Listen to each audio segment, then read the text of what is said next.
চাকুরি থেকে বরখাস্তের পর আর কখনো ঢাকা মেডিকেল কলেজ হাসপাতালে আসা হয়নি। আজ প্রথমেই শ্রদ্ধা ভরে স্মরণ করছি স্বাধীনতার ঘোষক শহীদ রাষ্ট্রপতি জিয়াউর রহমান ও গণতন্ত্রের মা আপসহীন দেশনেত্রী বেগম খালেদা জিয়াকে। বহুদিন ধরে একটি আর্তনাদ আমার কানে ধ্বনিত হয়। সেই আর্তনাদ একজন রোগীর পরিবারের সদস্যের।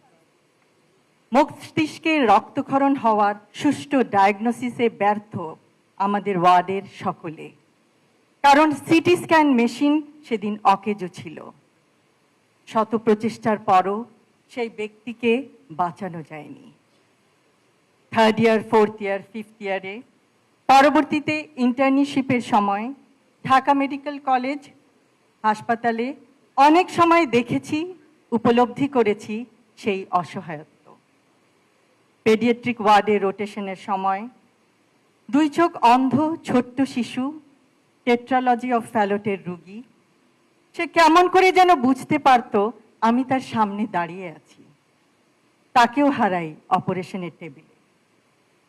অথবা অ্যাপ্লাস্টিক অ্যানিমিয়ায় আক্রান্ত একজন গৃহকর্মী, যে যন্ত্রণায় চিৎকার করত, অন্য রোগীদের অনুরোধে তাকে বারান্দায় শত গরম থাকা সত্ত্বেও স্থানান্তর করা হতো।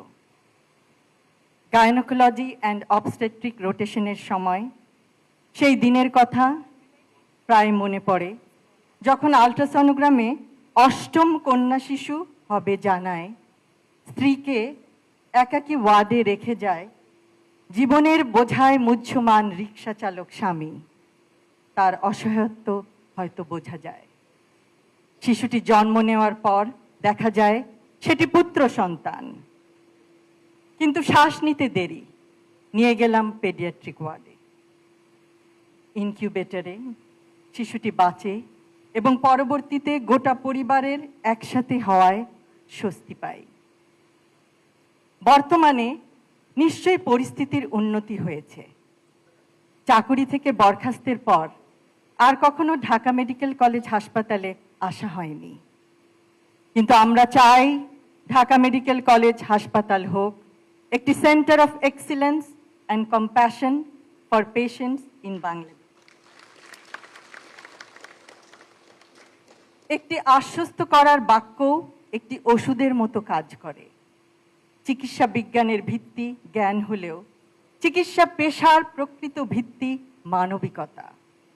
চিকিৎসা বিজ্ঞানের অগ্রযাত্রা যতই প্রযুক্তি নির্ভর হোক না কেন, তার কেন্দ্রবিন্দুতে সবসময় মানুষই থাকবে।